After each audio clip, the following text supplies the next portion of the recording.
Hello everyone. Welcome to this special episode of our English learning. Today, we will talk about simple and practical tips to improve your English, especially if you are a complete beginner. Many people want to speak and understand English confidently. Whether you are a student, a job seeker, or someone who simply wants to improve, these tips are designed to help you begin your journey smoothly. This episode does not include grammar rules or vocabulary lessons. Instead, we will focus only on practical, daily tips that are easy to follow and apply. Let us begin.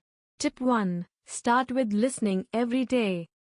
One of the easiest ways to improve your English is by listening. Listening helps your brain get used to the rhythm, pronunciation, and sentence structure of English. You do not need expensive courses. Start with simple things like watching English news channels such as Doordarshan News or BBC News India, listening to slow English podcasts, watching children's cartoons or English stories on YouTube. The goal is to train your ears to understand English sounds. Do not worry if you do not understand everything. Just listen daily for 10 to 15 minutes. Over time, your understanding will improve naturally.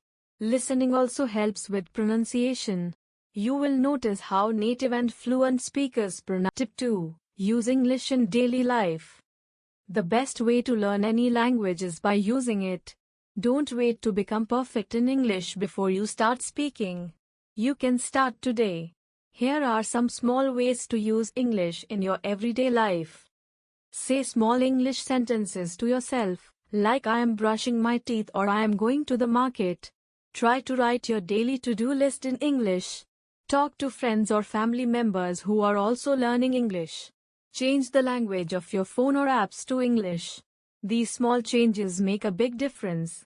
They help your brain think in English, which is very important for fluency.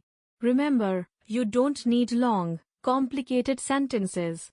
Start with small, simple ones. For example, I'm hungry. This is